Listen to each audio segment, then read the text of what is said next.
Yeah, I know we are posting this about 1 week too late, but here are our thoughts on the US tariff announcement against Malaysia. So initially it was 24%, then it became 25% when Trump sent that generic letter. So it had been dropped to 19%.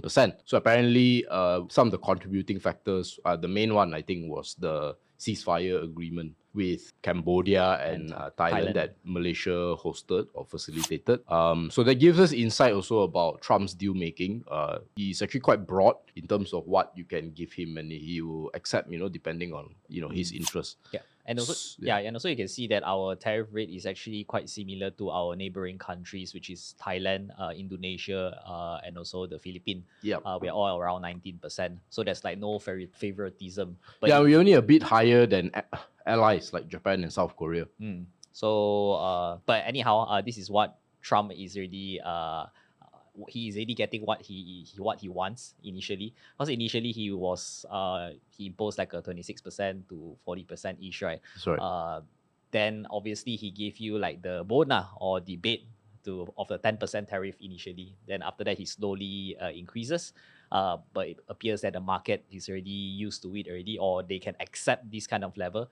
So there's not much of a market movement in terms of this. So of course some people ask, how come a country like Singapore, especially, right, they have a trade deficit with the US, right? So they actually buy more from the US than the US buys from them. So I think the reason is because why I say this is very positive, right? Is we have to, I know this is a bit weird, but we have to look at our tariff like 9%. We cannot look at it at 10%. You know why? Because what's happening in the US now is they are trying to reduce the tax burden, the direct tax burden on the people, and then replacing it with tariffs, which they say will get from other countries. That's partly true, but it will also be a burden on the consumer.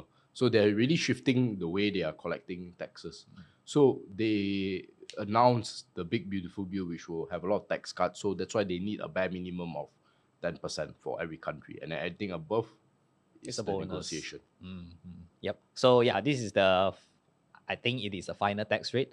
But we shall see. With China one, I think they haven't really announced anything yet because their deadline is until the 12th of August. So we shall see whether and also there will be exemptions, right, from certain areas. Yep. So we're going to be looking at each of the details that what things that we managed to negotiate with the US. So the first one, it is that the export of semiconductors and also pharma we have zero tariff. This one is a given because there's actually electrical, or at least the Tech One semiconductor is the largest in terms of export value to the US. And they also have companies that set up bases in Malaysia. That's why obviously they want their own, own companies to get some sort of like tariff exemption. Another thing which is pharma. I think pharma is because it doesn't really compromise their national security or national interest, and also it is a necessity. So that's why they give that as an exemption. But anyhow, you can see that these are some of the stocks that may be affected. So Vitrox and also Unisem, you can see that their sales actually managed to increase a little bit after a few quarters of muted growth. However, their profits are actually still flat, whereas for Unisem one is also like pretty much down compared to like 2024 and also 2023. The reason is because obviously they are hiring more also. And the second thing also, they got kind of like complain because of the tariff war, the uncertainty and everything lah. But yeah, so far the tech guys is still at the bottom. They didn't really like move up much post tariff confirmation. The second one, which is US is actually willing to impose a zero tariff on cocoa, rubber, and palm oil. Now, this is not your final goods, but this is more of a raw material. Yeah. So whatever more, the reason why also they impose a zero tariff because they don't have raw mat of such products there in US. So that's why they are willing to negotiate or give a zero tariff for these three products. And so, of course, I think the implication is that business as usual for palm oil companies. Exactly. Yep.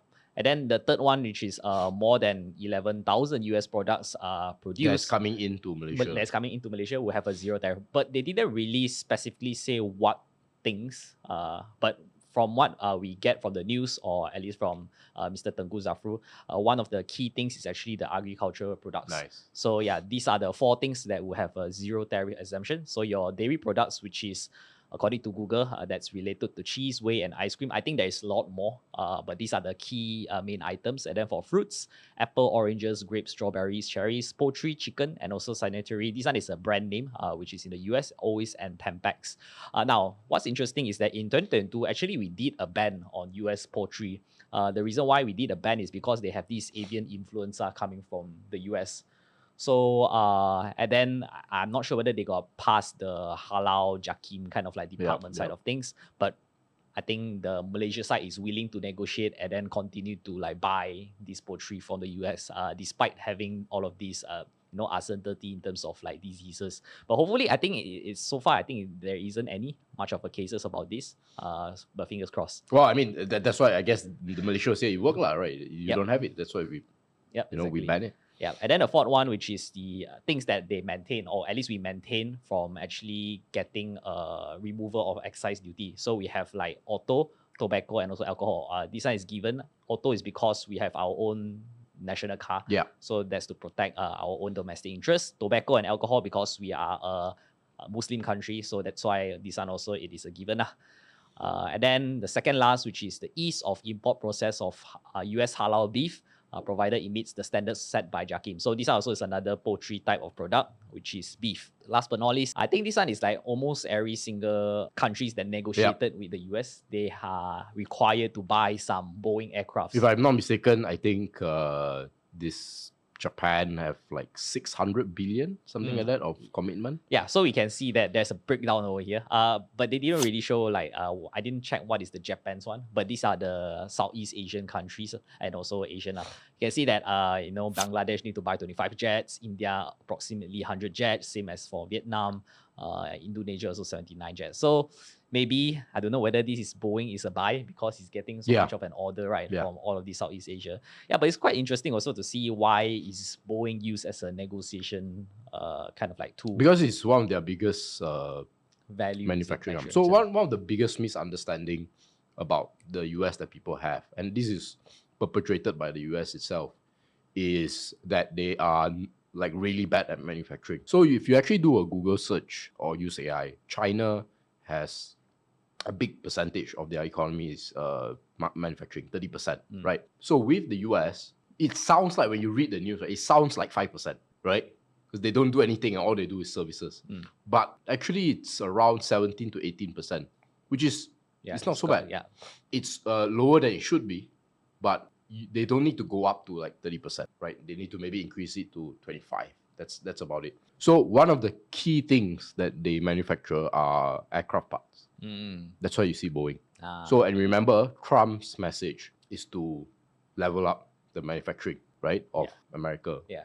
So this is how he's doing it. Yeah. So funny thing is that people thought that he's gonna bring back shoe manufacturing, all of those low skill, but then it turns out it's actually just the existing one. Yeah, that's why people don't understand. For certain areas, the US is still a leader in manufacturing. Medical equipment, I think, is one of them as well. Yep. So that is something for you guys to know about Trump's entire tactic. And you also can see that this is the pre and post announcement after tariff. So our tech guys, all of these prices actually is from the bottom, but once there is a confirmation of a tariff rate in Malaysia, right? So companies like Inari, Unisem, they all went up like 5% each, or close to 6%. Synergy, this one is quite a surprise. This one went up about 14%. They also have like sales related in the US and also in the Europe. And then finally, we have Harta Lega. Initially, there was a speculation that we thought that we're gonna have some sort of like special rate for medical glove, but when the market found out that there isn't any much of it's the same deal. So it's just only semiconductor and also the pharmaceutical is not medical gloves. Then the market kind of like sell off. Then there's a negative 1.4% for Harta Lega. So the final thoughts over here is that it seems that we are pretty much equal. Yeah. If you take in all the exemptions, right? I think we did a good job in terms of like holding our ground for certain sectors. Like unlike other countries like Indonesia, Vietnam, they are willing to go 100%, zero tariff, the products coming from US into their country. So that kind of like, I'm not sure whether it will compromise their domestic business. Yeah. But then the fact that Malaysia have we held back against their entire demand, full demand, shows that we are still in a good The only place, thing that I felt we could have done better is to actually commit more money to buy US products, or not just that, but invest there as well. And the reason is because we look at Japan. Again, I'm not sure if I got my math exactly right, but I believe they committed about 600 billion USD. South Korea is also a few hundred billion USDs, but let's take Japan, right? So Japan's economy size is 10 times larger than us, roughly, and they committed 600 billion. When, if you take the ratio, I think we should have tripled that amount, about 60 billion into the US, among other things. So I think we did that. We could have negotiated down even further to 15%. Yep, exactly. So now it is up to our domestic manufacturers whether we can have some sort of cost advantage against our competing players, which is in the Southeast Asia, because right now we're having like a similar treatment already. So the second point, which is we still don't really have much of a detail on the AI chip curve, whether they have fully imposed a restriction from us buying NVIDIA chips from the US. But so far, it's more complicated. Yeah, this is more complicated. But so far, at least our government is doing something like the certificate of origin, trying to get more details, clear information on where the product is being shipped to, who are the customer is going to be buying that AI chips. So I think that is the right thing that the government is doing. But further information, we shall look at whatever updates that is going to be given by the US. And last but not least is what does this mean for the exporters, right? Especially for tech, glove, and furniture. Well, tech, I think we are still in a not so good place. The reason why I say it's a not so good place is because of obviously we have competition coming from China. Yes. Especially they are still not slowing down. So however, it depends on the involution thing, right? Whether they're how much are they going to stop it? Because they already say they want to stop it. Yes, exactly. And also we need to see whether our tech can actually improve in terms of our value chain, whether we can actually service those higher end products like AI chips, especially with NVIDIA, or maybe even help TSMC to clean more of their chips, like front end. So that is something that our tech guys are lagging, but at least our government is spending more money in terms of R&D. I mean, we have invested in ARMS. We're trying to bump up to our value chain to do more of our IC designer kind of thing.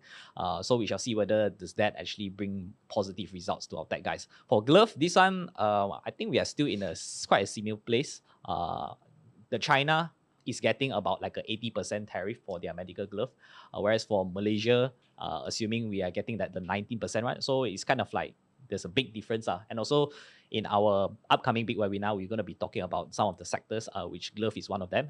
We're going to be sharing some statistics, interesting statistics actually, about the glove manufacturing.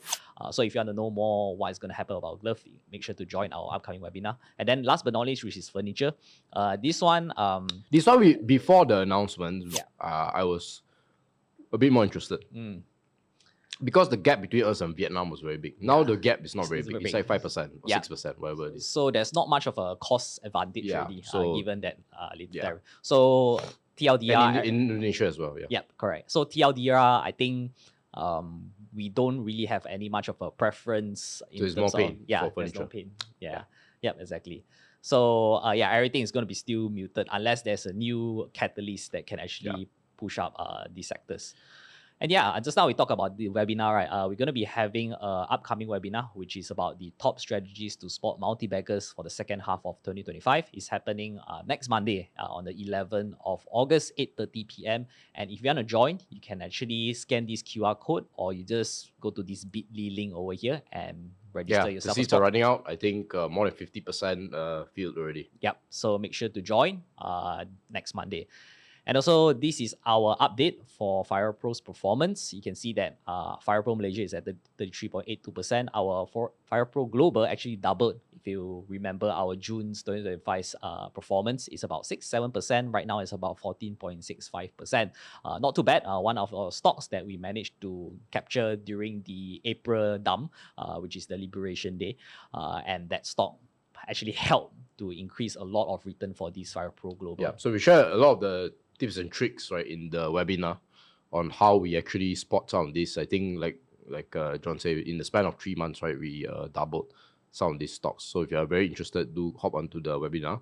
But that's totally free. However, if you decide that you would like to commit an investment into a serious program, just hop onto FIRL Pro straight. Inside, you can get a lot of write-ups. You can join our community so that you can get a lot of these insights that we share for these, during these free videos, a lot faster. So check out the links in the comments and description if you want to get a taste of what it's like. We'll give you about 2 to 3 write-ups and some videos, so that you get an idea of what you're getting into. And of course, if you decide to sign up and pay money, we actually have a 10-day money-back guarantee. So it's really risk-free for you, up to you. Okay? Now, that'll be it, guys. Thanks for staying all the way until the end as usual, and I will see you in the next one. Bye-bye.